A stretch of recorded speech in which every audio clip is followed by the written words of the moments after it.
Hello. Welcome to Forex Central YouTube channel. Your way to financial freedom. For more information, make sure to check our other videos in this channel. Before you continue, make sure to like, press the subscribe button, and hit the notification bell icon to receive notification updates every time we upload new videos. Claim your Forex trading course tutorial videos for free. Just press like, subscribe, and hit the notification bell. To receive your free Forex courses, please send us your email address at forexcentralofficial@gmail.com with screenshot of your visit in our YouTube channel. We will send it through your email. Thank you. Now let's go for today's video. Forex Central gives special credit to Mohsen Hassan, CEO of MTG, for sharing his expertise and knowledge in Forex trading. Your dedication and commitment to educating others are truly appreciated. We are grateful for your contribution to this Forex Foundation training course. So how are we actually going to generate money out of the currencies market, right? Because this is the objective of the course. Learn about the foreign exchange market in order to be able to generate money out of it. So in the lectures that we've went over on the history of money, we understand now that each country has its own currency, right? I live in Canada, so when I go to pay for something, I use Canadian money, Canadian dollar bills. So this is a $20 Canadian bill. But when I went on vacation to Mexico, I couldn't pay for stuff with this bill.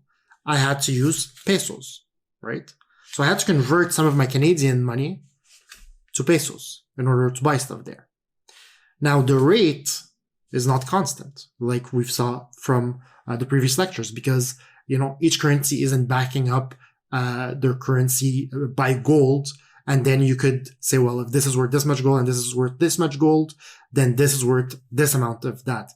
They're just floating. Okay, so it's based on supply and demand. So how many dollars would give me how many pesos? Well, it depends on the rate. So let's say this. Let's say you're going on vacation. Let's say I'm going on vacation.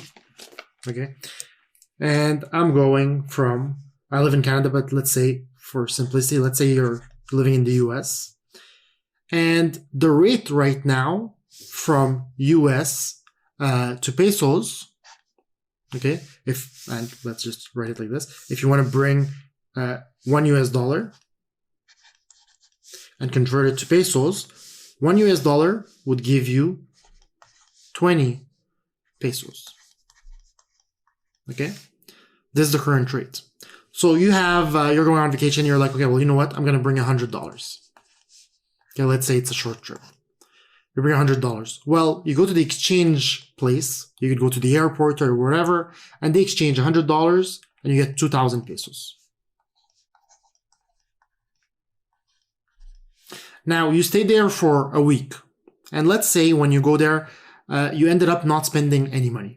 Your friends paid for everything. You have really cool friends. You didn't spend anything. So you come back to the States and then you're like, well, I have all these pesos here. What am I going to do with them? Right? What am I going to do with these 2,000? I want to convert them back to US. Well, the currency rate, the exchange rate might have changed, right? It could be something different now.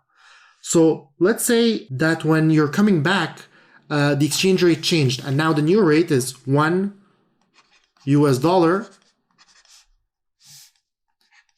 will only give you 16 pesos. That's the new rate, right? So this would mean that pesos actually gained in value. So $1 US can't get you as much pesos as before because pesos are more expensive. So, it takes time to understand this. So if $1 US gets you less of something, that means that that other thing became stronger. It gained in value, okay? So how many US dollars are you going to be able to get back with your 200 pesos? Well, you have those pesos that are more valuable now. So you'll probably be able to get more US dollars. So what you would do is, well, 2,000 divided by 16, right? So I'll open a calculator here. You get 2,000 divided by 16, because each 16 pesos are going to give you $1. That gives you $125.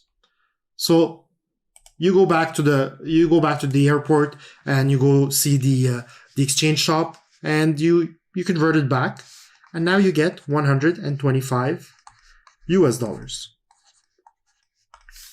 Making in profit, right? $25.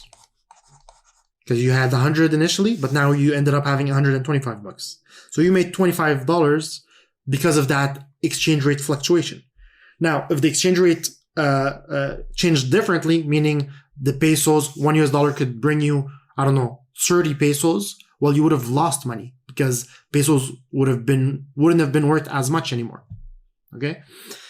Now, are you really gonna do this to make money? Are you gonna go on vacation and not spend money? No, you can just convert the money, keep it. If you had some analysis that told you, you know what, I think the peso is gonna strengthen, so I want to hold pesos right now because in relation to the US dollars, it's gonna strengthen. So I'm gonna hold it and then I'm gonna convert it back. You could have made money like that without even going on vacation. But you don't want to go to the exchange shop and exchange money because there's fees and stuff like that, and there's time. You can open an account with a broker, which we're going to do all of that, and do it from home. Do it from your cell phone. It takes seconds, right? And this is what we're going to be doing. We're going to be speculating on the exchange rates and try to generate money out of it.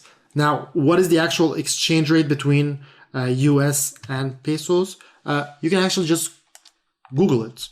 US to pesos. And here, so $1 US is 18.77 Mexican pesos right now. So if you change it right now, it would be for that amount. Now it changes all the time, every minute. It's different, right? But we'll look into that in the next lectures.